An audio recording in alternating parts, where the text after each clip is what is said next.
श्री गणेशाय नमः। अथ श्री शिवगौरी स्तोत्रम्। श्रीनिपाशपुष्पसरपुण्ड्रचापकै करपङ्कजैकलितभक्तवाञ्छिताम् तरुणारुणारुणतनुं त्रिलोचनाम्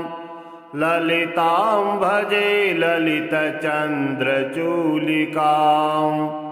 ललिता विभूषितनिजाङ्गमूर्तये ललितेषु चापश्रेणिपाशपाणे उदयारुणद्युतिमुषे दयाजुषे मदनेश्वराय महते नमो नमः। अञ्चत्पञ्चशिखोच्चमञ्चनिकटे चक्रासनाध्यासिनीम् सौन्दर्यस्य महीं नवाब्दवयसम् गौरीं कुलालापिनीम् मालापुष्पश्रेणीगुणाञ्चितकराम् पूगप्रमाणस्तनीम् बालां श्रीललिताम्बिकादुहितरम् लीलासमुद्रां भजे चिन्तामणिग्रहवराञ्चितशक्तिचक्र रक्षाकरं कलितकुङ्कुमरक्तवर्णम्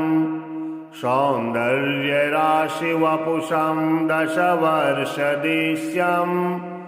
वन्दे कुमारमदनेश्वरमिन्दुमौलिम् अपराजितनामधेयमश्वम्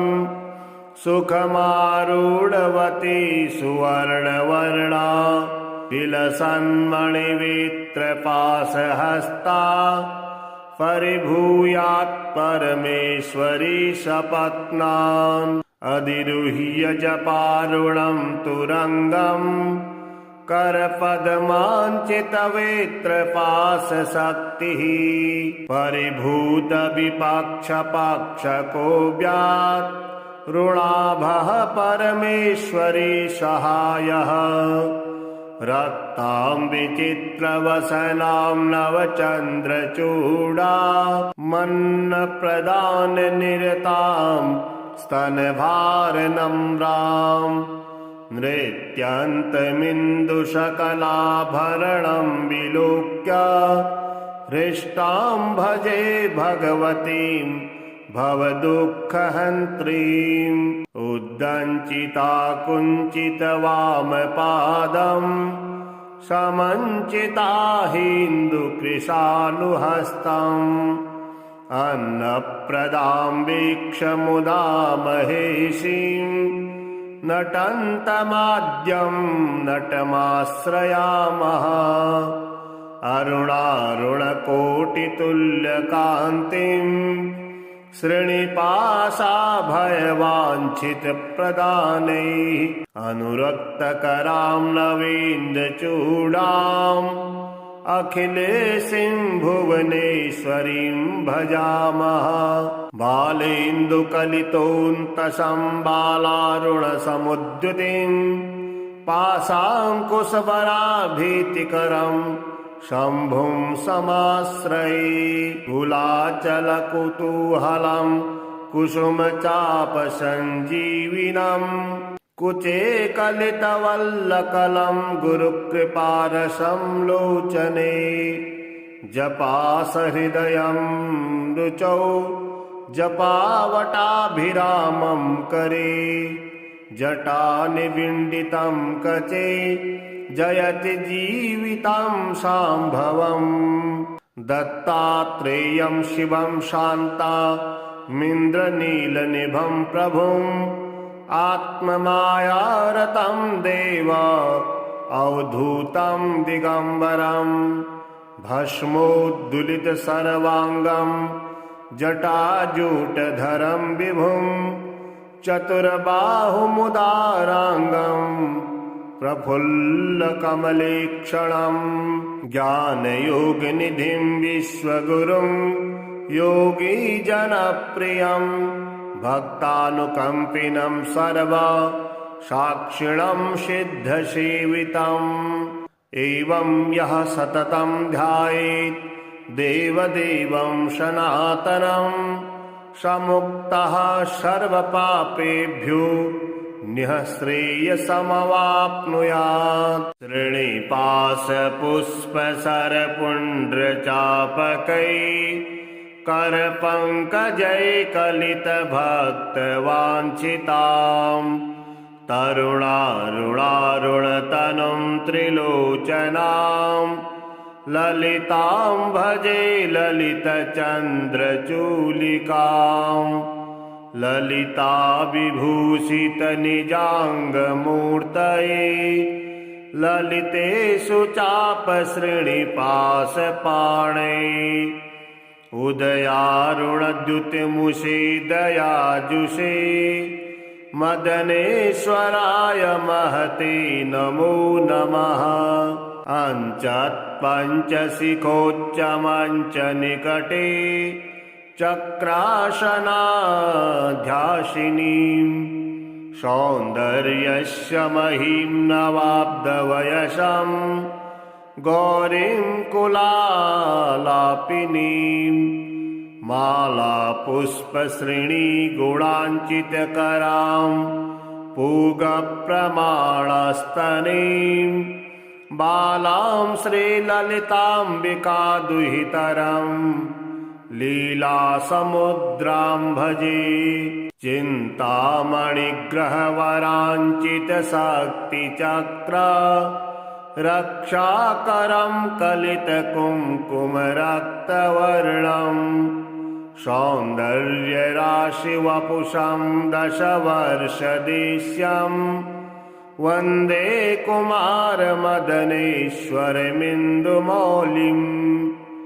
अपराजितनामधेयमश्वं सुखमारूढवती सुवर्णवर्णा विलसन्मणिवित्रपाशहस्ता परिभूयात् परमेश्वरी सपत्नाम् अधिरुह्य जपारुणं तुरङ्गम् करपद्माञ्चितवेत्रपाशशक्तिः परिभूतविपक्षपक्षको व्यात् ऋणाभः परमेश्वरी सहायः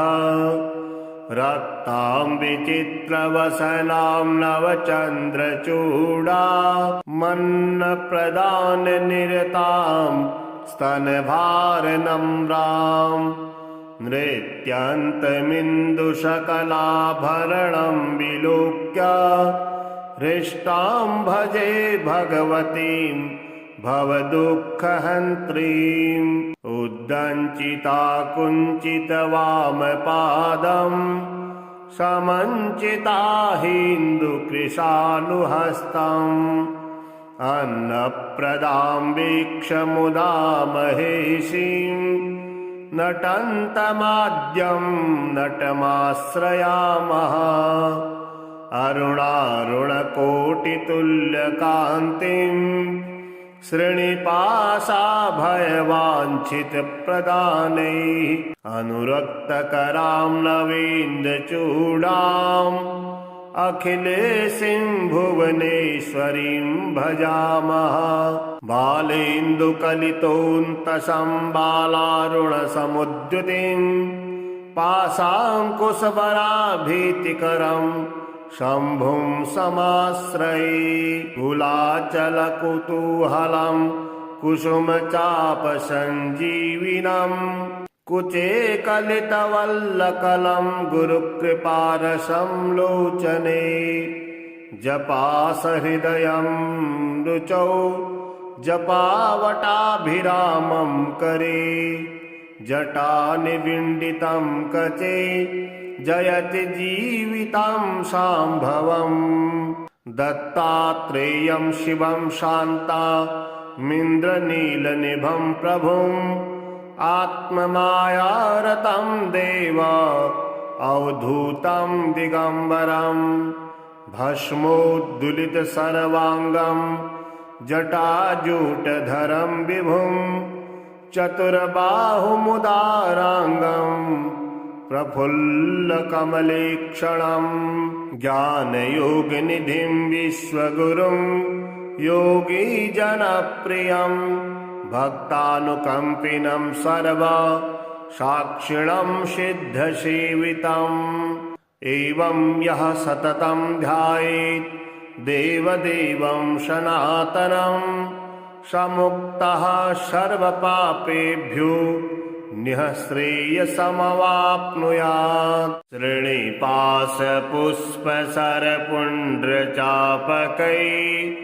करपङ्कजैकलितभक्तवाञ्छितां तरुणारुणारुणतनुं त्रिलोचनां ललितां भजे ललितचन्द्रचूलिकाम् ललिता विभूषितनिजाङ्गमूर्तये ललितेषु चापश्रेणिपाशपाणे उदयारुणद्युतिमुषे दयाजुषे मदनेश्वराय महते नमो नमः। अञ्चत्पञ्चशिखोच्चमञ्चनिकटे चक्रासनाध्यासिनीं सौन्दर्यस्य महीं नवाब्दवयसं गौरीं कुलालापिनीं मालापुष्पश्रेणीगुणाञ्चितकरां पूगप्रमाणस्तनीं बालां श्रीललिताम्बिकादुहितरम् लीलासमुद्रां भजे चिन्तामणिग्रहवराञ्चितशक्तिचक्र रक्षाकरं कलितकुङ्कुमरक्तवर्णं सौन्दर्यराशिवपुषं दशवर्षदेश्यं वन्दे कुमारमदनेश्वरमिन्दुमौलिम् अपराजितनामधेयमश्वं सुखमारूढवती सुवर्णवर्णा विलसन्मणिवित्रपाशहस्ता परिभूयात् परमेश्वरी सपत्नान् अधिरुह्य जपारुणं तुरङ्गम् करपद्माञ्चितवेत्रपाशशक्तिः परिभूतविपक्षपाक्षको व्यात् ऋणाभः परमेश्वरी सहायः रक्तां विचित्रवसनां नवचन्द्रचूडा मन्नप्रदाननिरतां स्तनभारनम्रां नृत्यन्तमिन्दुशकलाभरणं विलोक्य हृष्टां भजे भगवतीं भवदुःखहन्त्रीम् उद्दञ्चिता कुञ्चितवामपादं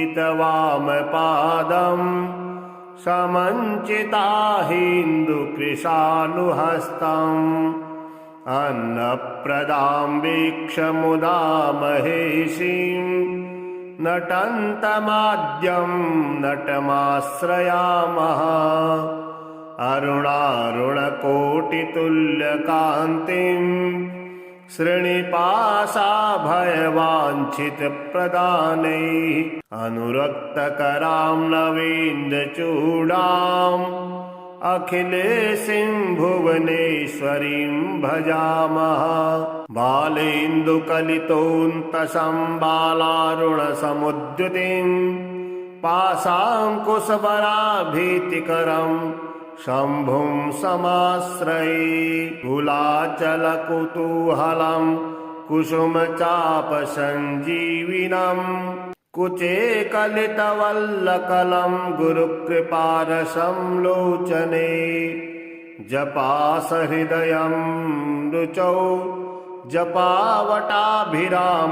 करे जटानिविण्डितं कचे जयति जीवितं शाम्भवम् दत्तात्रेयं शिवं शान्ता मिन्द्रनीलनिभं प्रभुम् आत्ममायारतं देव अवधूतं दिगम्बरम् भस्मोद्दुलितसर्वाङ्गं जटाजूटधरं विभुं चतुर्बाहुमुदाराङ्गं प्रफुल्लकमलेक्षणं ज्ञानयोगनिधिं विश्वगुरुं योगीजनप्रियं भक्तानुकम्पिनं सर्वा साक्षिणं सिद्धसेवितम् एवं यः सततं ध्यायेत् देवदेवं सनातनं समुक्तः सर्वपापेभ्यो निःश्रेयसमवाप्नुयात्। ऋणिपाशपुष्पसरपुण्ड्रचापकैः करपङ्कजैकलितभक्तवाञ्छिताम् तरुणारुणारुणतनुं त्रिलोचनां ललितां भजे ललितचन्द्रचूलिकाम् ललिता विभूषितनिजाङ्गमूर्तये ललितेषु चापसृणिपाशपाणे उदयारुणद्युतिमुषे दयाजुषे मदनेश्वराय महते नमो नमः। अञ्चत्पञ्चशिखोच्चमञ्चनिकटे चक्रासनाध्यासिनीं सौन्दर्यस्य महीं नवाब्दवयसं गौरीं कुलालापिनीं मालापुष्पश्रेणीगुणाञ्चितकरां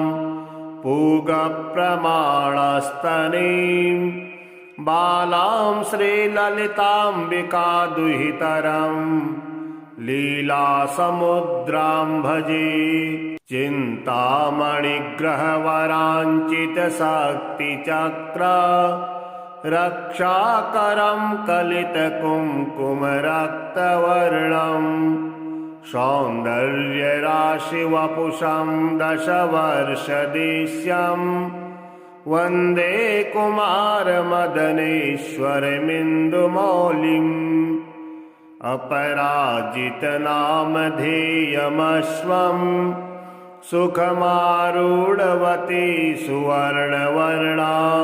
विलसन्मणिवित्रपाशहस्ता परिभूयात् परमेश्वरी सपत्नाम् अधिरुह्य जपारुणं तुरङ्गं करपद्माञ्चितवेत्रपाशशक्तिः परिभूतविपक्षपाक्षको व्यात् ऋणाभः परमेश्वरी सहायः रक्तां विचित्रवसनां नवचन्द्रचूडा मन्नप्रदाननिरतां स्तनभारनम्रां नृत्यन्तमिन्दुशकलाभरणं विलोक्य हृष्टां भजे भगवतीं भवदुःखहन्त्रीम् उद्दञ्चिता कुञ्चितवामपादं समञ्चिता हिन्दुकृशानुहस्तम् अन्नप्रदां वीक्ष्य महेशीं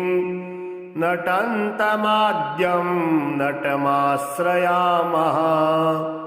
अरुणारुणकोटितुल्यकान्तिं श्रीनिपाशाभयवाञ्छितप्रदानैः अनुरक्तकरां नवीन्द्रचूडाम् अखिलेशीं भुवनेश्वरीं भजामः बालेन्दुकलितोऽन्तसंबालारुणसमुद्युतिं पाशाङ्कुशवराभीतिकरं शम्भुं समाश्रये कुलाचलकुतूहलं कुसुमचापसञ्जीविनम् कुचे कलितवल्लकलं गुरुकृपारसं लोचने जपासहृदयं रुचौ जपावटाभिरामं करे जटानिविण्डितं कचे जयति जीवितं शाम्भवम् दत्तात्रेयं शिवं शान्तामिन्द्रनीलनिभं प्रभुम् आत्ममायारतं देव अवधूतं दिगम्बरं भस्मोद्दुलितसर्वाङ्गं जटाजूटधरं विभुं चतुर्बाहुमुदाराङ्गं प्रफुल्लकमलेक्षणं ज्ञानयोगनिधिं विश्वगुरुं योगीजनप्रियं भक्तानुकम्पिनं सर्वा साक्षिणं सिद्धसेवितम् एवं यः सततं ध्यायेत् देवदेवं सनातनं समुक्तः सर्वपापेभ्यो निःश्रेयसमवाप्नुयात् तृणीपाशपुष्पसरपुण्ड्रचापकैः करपङ्कजैकलितभक्तवाञ्छिताम् तरुणारुणारुणतनुं त्रिलोचनां ललितां भजे ललितचन्द्रचूलिकां ललिता विभूषितनिजाङ्गमूर्तये ललितेषु चापसृणिपाशपाणै उदयारुणद्युतिमुषे दयाजुषे मदनेश्वराय महते नमो नमः अञ्चत्पञ्चशिखोच्चमञ्चनिकटे चक्रासनाध्यासिनीं सौन्दर्यस्य महीं नवाब्दवयसं गौरीं कुलालापिनीं मालापुष्पश्रेणीगुणाञ्चितकरां पूगप्रमाणस्तनीं बालां श्रीललिताम्बिकादुहितरं लीलासमुद्रां भजे चिन्तामणिग्रहवराञ्चितशक्तिचक्र रक्षाकरं कलितकुङ्कुमरक्तवर्णं सौन्दर्यराशिवपुषं दशवर्षदेश्यं वन्दे कुमारमदनेश्वरमिन्दुमौलिम् अपराजितनामधेयमश्वं सुखमारूढवती सुवर्णवर्णा विलसन्मणिवित्रपाशहस्ता परिभूयात् परमेश्वरी सपत्नाम् अधिरुह्य जपारुणं तुरङ्गं करपद्माञ्चितवेत्रपाशशक्तिः परिभूतविपक्षपक्षको व्यात् ऋणाभः परमेश्वरी सहायः रक्तां विचित्रवसनां नवचन्द्रचूडा मन्नप्रदाननिरतां स्तनभारनम्रां नृत्यन्तमिन्दुशकलाभरणं विलोक्य हृष्टां भजे भगवतीं भवदुःखहन्त्रीम् उद्दञ्चिता कुञ्चितवामपादं समञ्चिता हिन्दुकृशानुहस्तम् अन्नप्रदां वीक्ष्यमुदा महेशीं नटन्तमाद्यं नटमाश्रयामः अरुणारुणकोटितुल्यकान्तिं श्रीनिपाशाभयवाञ्छितप्रदानैः अनुरक्तकरां नवीन्द्रचूडाम् अखिलेशीं भुवनेश्वरीं भजामः बालेन्दुकलितोऽन्तसंबालारुणसमुद्युतिं पाशाङ्कुशवराभीतिकरं शम्भुं समाश्रये कुलाचलकुतूहलं कुसुमचापसञ्जीविनम् कुचे कलितवल्लकलं गुरुकृपारसं लोचने जपासहृदयं रुचौ जपावटाभिरामं करे जटानिविण्डितं कचे जयति जीवितं शाम्भवम् दत्तात्रेयं शिवं शान्तामिन्द्रनीलनिभं प्रभुम् आत्ममायारतं देव अवधूतं दिगम्बरं भस्मोद्दुलितसर्वाङ्गं जटाजूटधरं विभुं चतुर्बाहुमुदाराङ्गं प्रफुल्लकमलेक्षणं ज्ञानयोगनिधिं विश्वगुरुं योगीजनप्रियं भक्तानुकम्पिनं सर्वा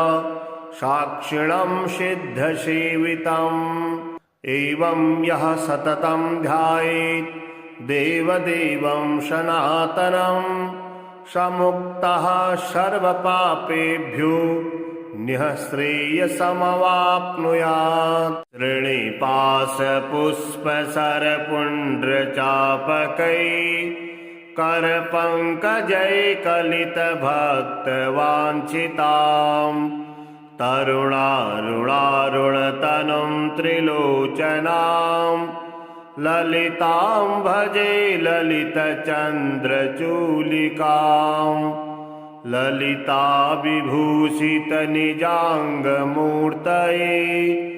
ललितेषु चापसृणिपाशपाणे उदयारुणद्युतिमुषे दयाजुषे मदनेश्वराय महते नमो नमः। अञ्चत्पञ्चशिखोच्चमञ्चनिकटे चक्रासनाध्यासिनीं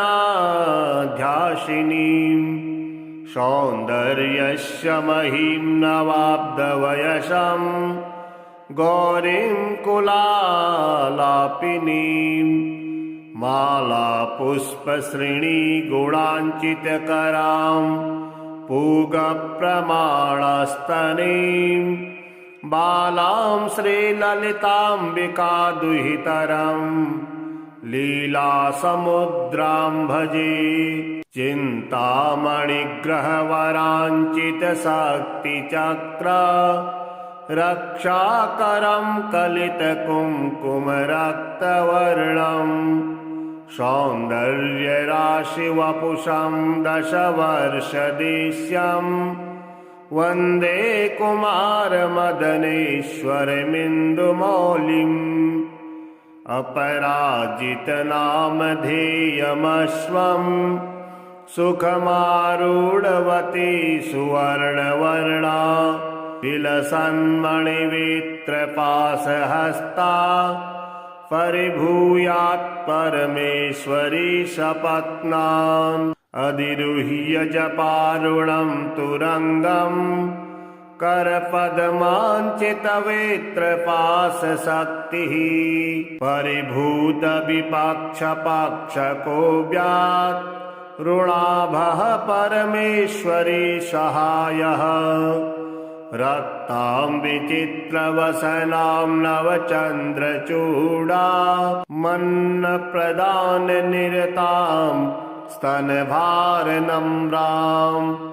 नृत्यन्तमिन्दुशकलाभरणं विलोक्य हृष्टां भजे भगवतीं भवदुःखहन्त्रीम् उद्दञ्चिता कुञ्चितवामपादं समञ्चिता हिन्दुकृशानुहस्तम् अन्नप्रदां वीक्षमुदा महेशीं नटन्तमाद्यं नटमाश्रयामः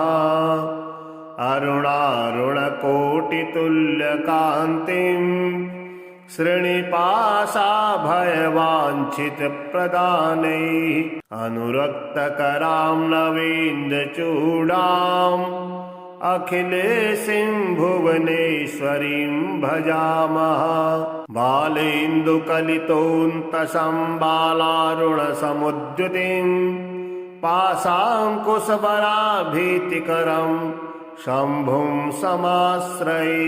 कुलाचलकुतूहलं कुसुमचापसञ्जीविनं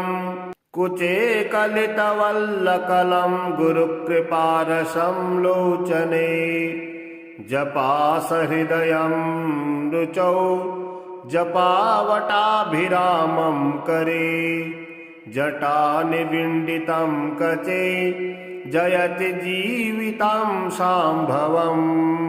दत्तात्रेयं शिवं शान्तामिन्द्रनीलनिभं प्रभुम् आत्ममायारतं देव अवधूतं दिगम्बरं भस्मोद्दुलितसर्वाङ्गं जटाजूटधरं विभुं चतुर्बाहुमुदाराङ्गं प्रफुल्लकमलेक्षणं ज्ञानयोगनिधिं विश्वगुरुं योगीजनप्रियं भक्तानुकम्पिनं सर्वा साक्षिणं सिद्धसेवितम् एवं यः सततं ध्यायेत् देवदेवं सनातनं समुक्तः सर्वपापेभ्यो निःश्रेयसमवाप्नुयात् श्रेणिपाशपुष्पसरपुण्ड्रचापकैः करपङ्कजैकलितभक्तवाञ्छितां तरुणारुणारुणतनुं त्रिलोचनां ललितां भजे ललितचन्द्रचूलिकां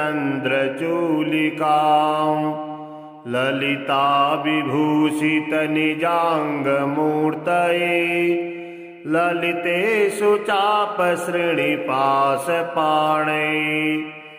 उदयारुणद्युतिमुषे दयाजुषे मदनेश्वराय महते नमो नमः अञ्चत्पञ्चशिखोच्चमञ्चनिकटे चक्रासनाध्यासिनीं सौन्दर्यस्य महीं नवाब्दवयसं गौरीं कुलालापिनीं मालापुष्पश्रेणीगुणाञ्चितकरां पूगप्रमाणस्तनीं बालां श्रीललिताम्बिका दुहितरं लीलासमुद्रां भजे चिन्तामणिग्रहवराञ्चितशक्तिचक्र रक्षाकरं कलितकुङ्कुमरक्तवर्णं सौन्दर्यराशिवपुषं दशवर्षदेश्यं वन्दे कुमारमदनेश्वरमिन्दुमौलिम् अपराजितनामधेयमश्वं सुखमारूढवती सुवर्णवर्णा विलसन्मणिवित्रपाशहस्ता परिभूयात् परमेश्वरी सपत्नाम् अधिरुह्य जपारुणं तुरङ्गं करपद्माञ्चितवेत्रपाशशक्तिः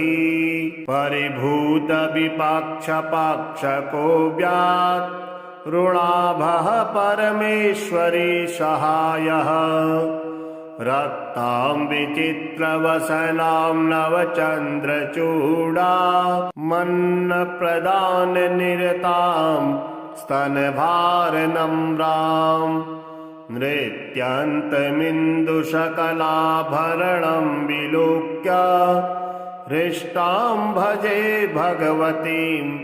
भवदुःखहन्त्रीम् उद्दञ्चिता कुञ्चितवामपादं समञ्चिता हिन्दुकृशानुहस्तम् अन्नप्रदां वीक्ष्यमुदा महेशीं नटन्तमाद्यं नटमाश्रयामः अरुणारुणकोटितुल्यकान्तिम् श्रीनिपाशाभयवाञ्छितप्रदानैः अनुरक्तकरां नवीन्द्रचूडाम् अखिलेशीं भुवनेश्वरीं भजामः बालेन्दुकलितोऽन्तसंबालारुणसमुद्युतिं पाशाङ्कुशवराभीतिकरं शम्भुं समाश्रये कुलाचलकुतूहलं कुसुमचापसञ्जीविनम् कुचे कलितवल्लकलं गुरुकृपारसं लोचने जपासहृदयं रुचौ जपावटाभिरामं करे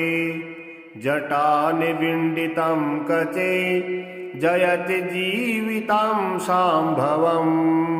दत्तात्रेयं शिवं शान्तामिन्द्रनीलनिभं प्रभुम् आत्ममायारतं देव अवधूतं दिगम्बरं भस्मोद्दुलितसर्वाङ्गं जटाजूटधरं विभुं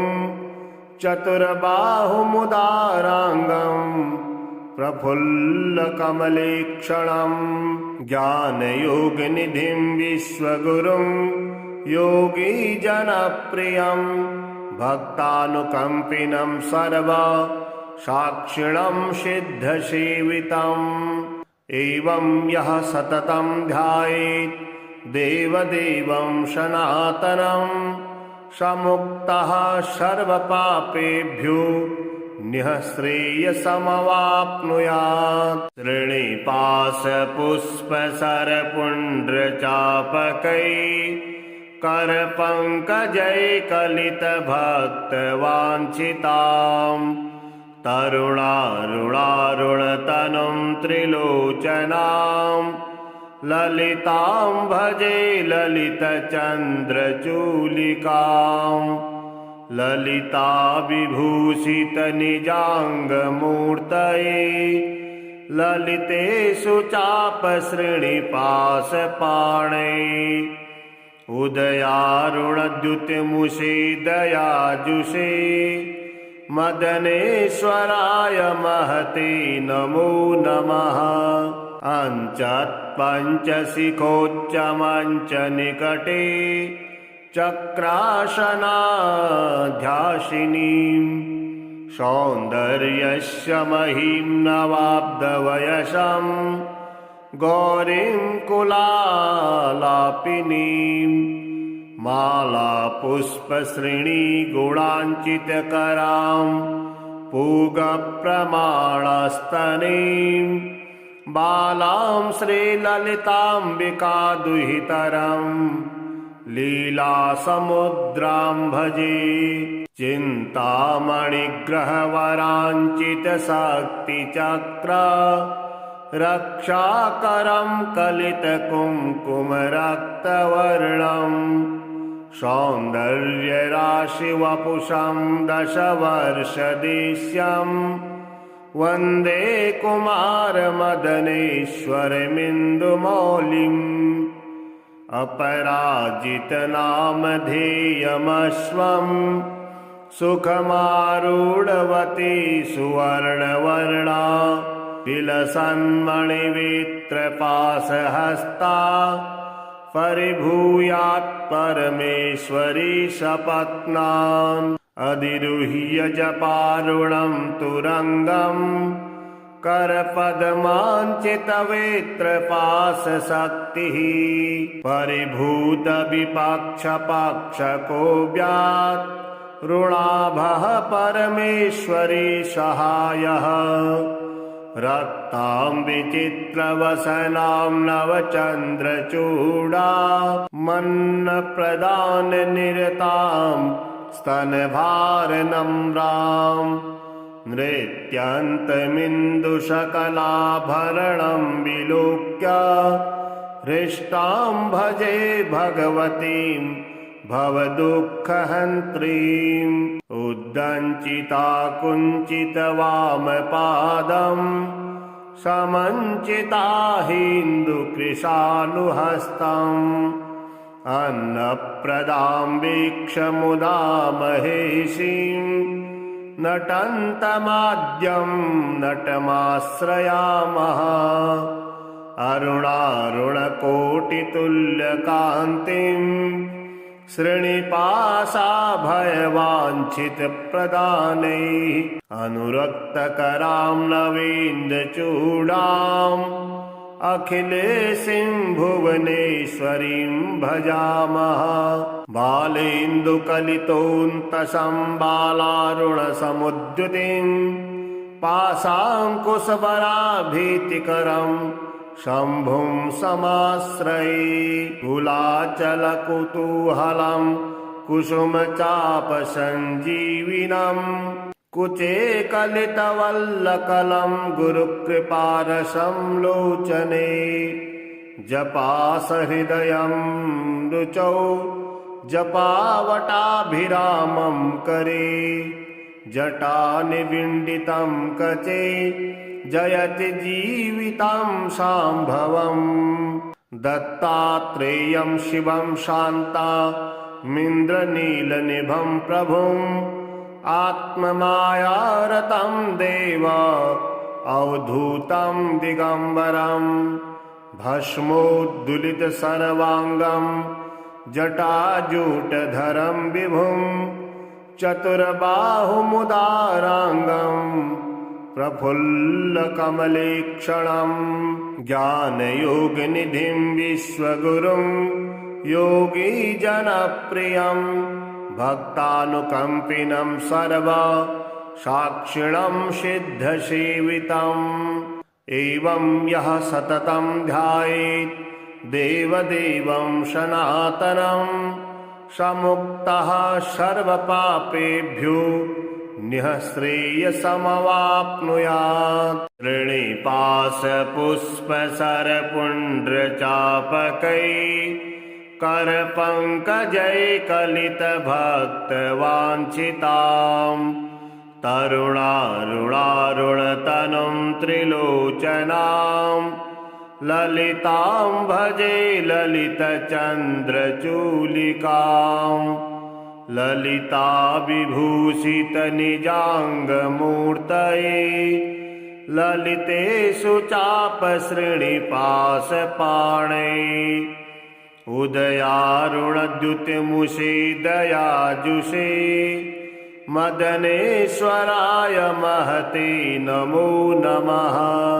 अञ्चत्पञ्चशिखोच्चमञ्चनिकटे चक्रासनाध्यासिनीं सौन्दर्यस्य महीं नवाब्दवयसं गौरीं कुलालापिनीं मालापुष्पश्रेणीगुणाञ्चितकरां पूगप्रमाणस्तनीं बालां श्रीललिताम्बिकादुहितरं लीलासमुद्रां भजे चिन्तामणिग्रहवराञ्चितशक्तिचक्र रक्षाकरं कलितकुङ्कुमरक्तवर्णं सौन्दर्यराशिवपुषं दशवर्षदेश्यं वन्दे कुमारमदनेश्वरमिन्दुमौलिम् अपराजितनामधेयमश्वं सुखमारूढवती सुवर्णवर्णा विलसन्मणिवित्रपाशहस्ता परिभूयात् परमेश्वरी सपत्नाम् अधिरुह्य जपारुणं तुरङ्गं करपद्माञ्चितवेत्रपाशशक्तिः परिभूतविपक्षपाक्षको व्यात् ऋणाभः परमेश्वरी सहायः रक्तां विचित्रवसनां नवचन्द्रचूडा मन्नप्रदाननिरतां स्तनभारनम्रां नृत्यन्तमिन्दुशकलाभरणं विलोक्य हृष्टां भजे भगवतीं भवदुःखहन्त्रीम् उद्दञ्चिता कुञ्चितवामपादम् समञ्चिता हिन्दुकृशानुहस्तम् अन्नप्रदां वीक्ष्य महेशीं नटन्तमाद्यं नटमाश्रयामः अरुणारुणकोटितुल्यकान्तिं श्रीनिवासाभयवाञ्छितप्रदानैः अनुरक्तकरां नवीन्द्रचूडाम् अखिलेशीं भुवनेश्वरीं भजामः बालेन्दुकलितोऽन्तसंबालारुणसमुद्युतिं पाशाङ्कुशबराभीतिकरं शम्भुं समाश्रये कुलाचलकुतूहलं कुसुमचापसञ्जीविनम् कुचे कलितवल्लकलं गुरुकृपारसं लोचने जपासहृदयं रुचौ जपावटाभिरामं करे जटानिविण्डितं कचे जयति जीवितं शाम्भवम् दत्तात्रेयं शिवं शान्तामिन्द्रनीलनिभं प्रभुम् आत्ममायारतं देव अवधूतं दिगम्बरं भस्मोद्दुलितसर्वाङ्गं जटाजूटधरं विभुं चतुर्बाहुमुदाराङ्गं प्रफुल्लकमलेक्षणं ज्ञानयोगनिधिं विश्वगुरुं योगीजनप्रियं भक्तानुकम्पिनं सर्वा साक्षिणं सिद्धसेवितम् एवं यः सततं ध्यायेत् देवदेवं सनातनं समुक्तः सर्वपापेभ्यो निःश्रेयसमवाप्नुयात्।